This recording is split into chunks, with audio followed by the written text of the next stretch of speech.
Shalom, all praises to Yahweh, Ba'ashem Yahushua, Ba'ashem Harakakadash, the bonus, the elder apostles of Great Millstone that rule well. Shalom to all the brothers in the work, in truth. Uh, yeah, Shalom. Got this article on The Guardian, and it's interesting, kind of thing to look at, because,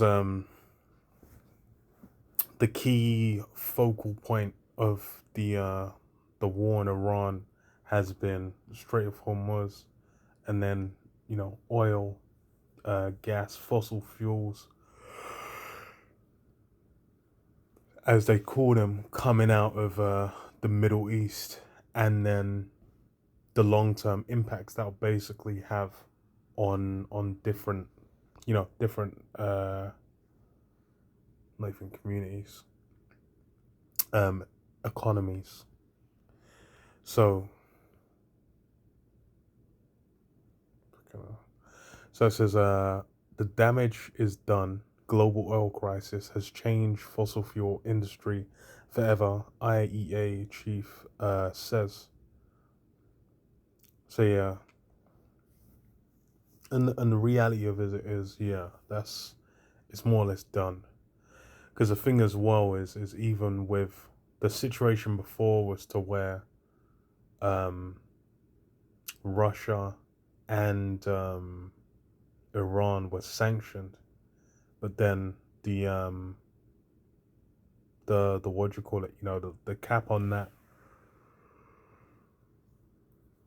hasn't really come off. So there could be, the key allies of America might not stick with them once the sanctions are back on. But you could have other allies where they'll just keep dealing with it and be like, you know what, fuck it, it's necessary and essential, because otherwise it's just not going to be affordable, or it's just going to affect them in such a significant manner. And that's kind of how these impacts people, just because it was like with the Ukraine war. I remember even with that, it was like it kicked off, then for like the next few months the price of a lot of things crept up, crept up, crept up. Same with the pandemic, where as people were stuck indoors, the price of things crept up, crept up, crept up, and they never went back down. And there's a lot of things where it's like they never went back down. So it says the oil crisis triggered by the Iran war has changed the fossil fuel industry forever, turning countries away from fossil fuels to secure energy supplies, the world's leading energy economist said. Fatih Birol, the executive director of the International Energy Agency, also said that despite pressure, the UK could forego most of its potential North Sea expansion. Speaking exclusively to The Guardian, Birol said a key effect of the US-Israel war on Iran was that the countries would lose trust in fossil fuels and demand for them would reduce. I mean, they're saying that, but then, in what kind of, he's probably talking about like in 3-5 years, but let's see what he says. Their perception of risk and reliability will change. Governments will review their energy strategies. There'll be a significant boost to renewables and nuclear power, and a further shift. Yeah, I think the nuclear power thing. I think soon after the war, maybe Germany. It was either Germany or France started back up their nuclear power. I think it was Germany actually, because I think they slowed down on nuclear power when they first started setting up like the Nord Stream with Nord Stream 2, I believe it is, with Russia, when they're dealing with Russian gas. As far as I know, they slowed down on nuclear, and now as things are shaken out, they're going back to it. So it's basically like independence. And the thing with the current situation is everyone's looking for independence from the US, because even from like with the EU, it was from the when Trump was talking about making a grab for Greenland. That was when they were looking to get themselves independent and then cut back on trade with the US. So because they're looking like, yo, this guy's a fucking lunatic, man. This guy's a crackpot maniac. Um, so this is what and further shift towards an electrified future, he said, and this will cut into the main markets for oil. Birol said there was no going back from the crisis. The vase is broken, the damage is done. It will be very difficult to put the pieces back together. This will have permanent consequences for the global energy market for years to come. While focused on the global picture of shortages and future demand, the IEA chief also urged caution over the UK's potential plans. The oil industry and its allies have called for increased North Sea drilling, including giving the go-ahead for the Jackdaw and Rosebank fields that have received exploration licenses but not production permits. Birol said it's up to the government, but these fields would not change much for the UK's energy security, nor would they change the price of oil and gas. They would not make any significant difference to this crisis. He also cautioned against granting exploration licenses for further new fields on commercial grounds. Then what's he suggesting? They won't provide significant quality. Okay, let's see. The economy is significant poor.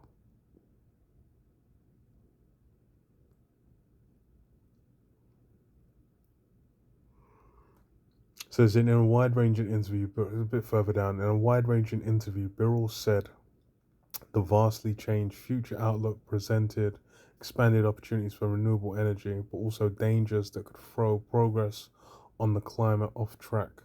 As a long-time head of the global energy watchdog, so he's talking, from a, we need to think about the world, blah blah blah. But these, as far as it's become clear, like you need alternatives. If you're too tied up in the global economy, you're fucked. But then what else? So it says renewable offers a no regrets alternative. A nuclear power has also likely to be increased. Building renewables was an option. Huh. So it says, although he called for windfall taxes during the Ukraine crisis to skim some of the vast unearned profits of energy companies, Birol said it was too early in this crisis for new levies.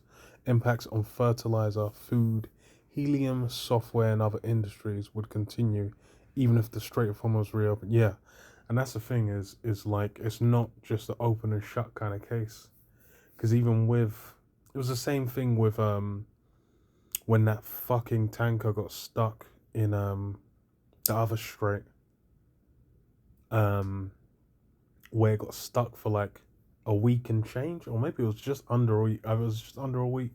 It was like a week and change. It got stuck, and he had like significant shocks going on in the global economy. It's like when you actually find out the sheer volume of stuff on just one ship that's there, and then you think there's a bunch of other ships backed up behind it that need to go and make, and utilize that route, and then the alternative around it is like weeks. Then the Strait of Hormuz being closed, where it's been like the like it's basically the it running dry. The impact is just on a time lag. It's not going to be felt immediately, and that's really what's people are going to be and like it said, what was it, fertilizer and food, because the thing is as well is that if fertilizer gets fucked, then a famine can even happen, and if famines happen, countries that normally export, they're not going to have the ability to export. The cost of a lot of things is going to go up, and then even the cost of fertilizer going up, it might not even be viable for certain countries to even be making food. They might have certain industries where they'll just be like, okay, fuck it. There's gonna be a lot less soybeans, a lot less whatever, um, just off the back of it's not even viable with the price we're having to pay.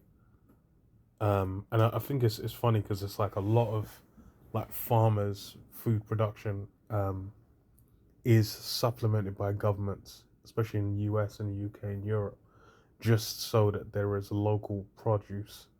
Like a lot of the UK food is oh, I just said the word, not supplement. It's subsidized by the government. So that's the only reason it's even viable. So then if if those things aren't addressed, then you'll just have, well, we can't even do our next season of like planting and just be like, fuck it. It's done. Sold the land, it's a wrap. Jeremy Clarkson can buy it. What did he say? The crisis was bigger than all the biggest crises combined and therefore huge, he said. I still can't understand that the world was so blindsided that the global economy can be held hostage to a 50 kilometer straight. Yeah, you know, funny as hell. They're just focusing on the UK side of it. I read this Isaiah 47:1. It says, "Come down and sit in the dust, O virgin daughter of Babylon. Sit on the ground. There is no throne, O daughter of the Chaldeans, for thou shalt no more be called tender and delicate." And yeah, the nature of how these different nations are looking at America and reanalyzing their relationship with it. It's basically, losing that dainty, you know, uh, glorious image it had. That image is done, man. Now people, all they think about is whatever the most recent thing Trump tweeted about. This guy just going off, breaking international laws, um, and then just invading, countries and whatnot on what seems like a whim. These are the things that now have, people are looking at and thinking of when they're dealing with America. It says, take the millstones and grind meal, uncover thy locks, make bare the leg, uncover the fire, pass over the rivers. Thy nakedness shall be uncovered. Ugh. Yea, thy shame shall be seen. I will take vengeance, and I will not meet thee as a man. As for our Redeemer, the Lord Jehovah of hosts is his name, the Holy One of Israel. Sit thou silent and get thee into darkness, O daughter of the Chaldeans, for thou shalt no more be called the Lady of Kingdoms. Yeah, and that, last verse, no more be called the Lady of Kingdoms. That high place of honor, it's done away with. And the key draw, appeal of this kingdom to these, to these nations has been what? That trade, that commerce. So Revelation 18:9, it says, what? And the kings of the earth who have committed fornication and lived deliciously with her shall bewail her and lament for her when they shall see the smoke of her burning, standing afar off for the fear of her torment, saying, Alas, alas, that great city Babylon, that mighty city, for in 1 hour is thy judgment come. Yeah, that's the the speed at which America is going to go down, is going to be legendary. And that's the funny thing as well, is like even the reputation of America in the space of just this leg of Trump's what do you call it? Just this leg of Trump's uh,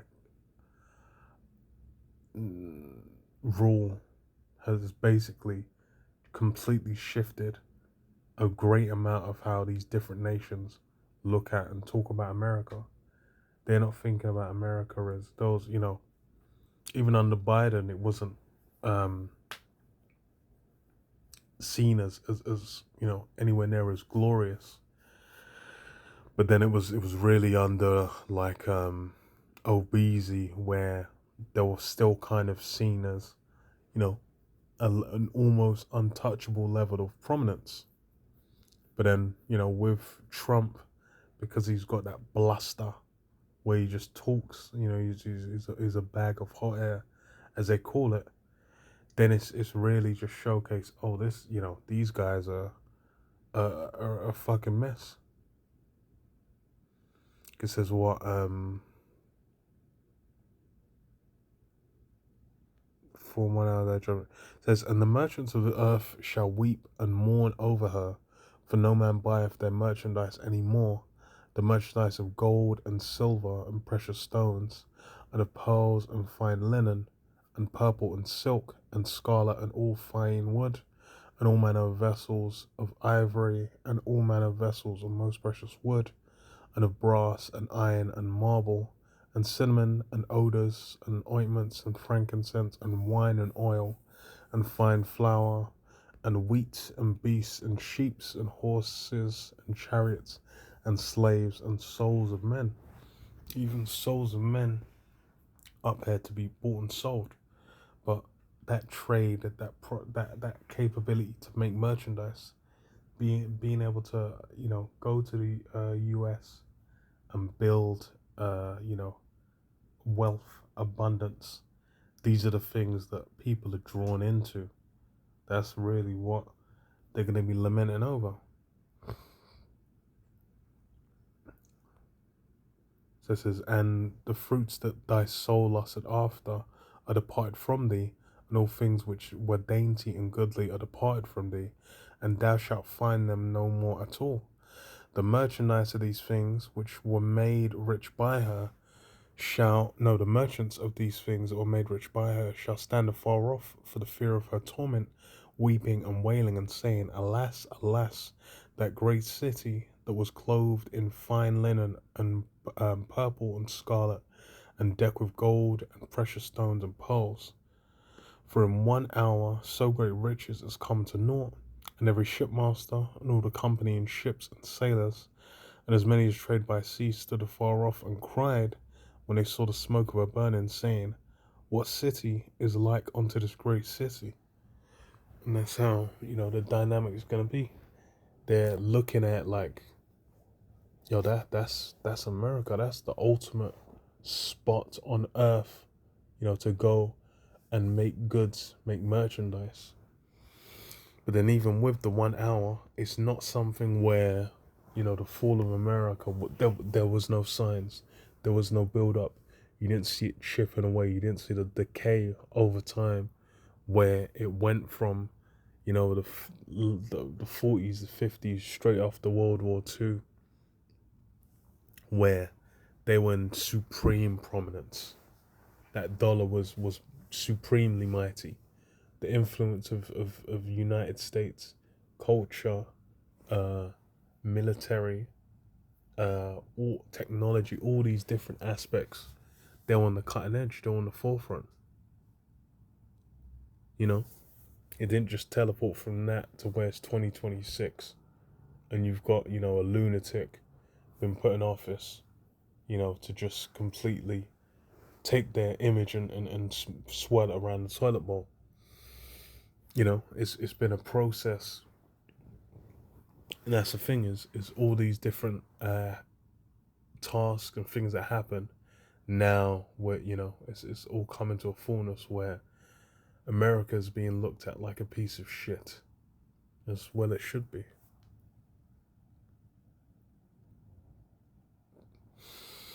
And then even in that state, it's still, the merchandise.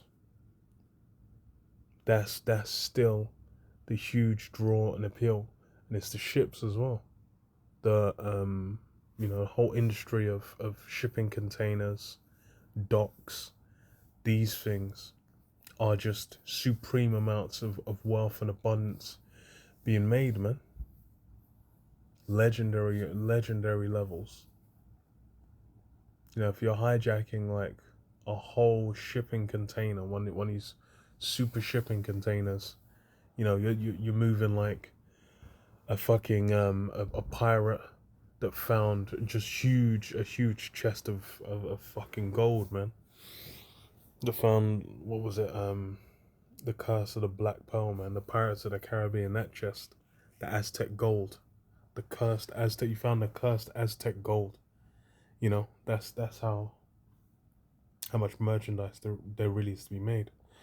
But then yeah, you know, that whole image, that's all gonna be done. You know, we're seeing it's obviously still maintained for now, but that's gonna be the lament, the cry that goes up, man. Why, you know, the trade, the merchandise, the lifestyle, the goods, all these, you know, supreme lament, man. It's gonna be a legendary lament. But yeah, leave it there. Shalom, shalom.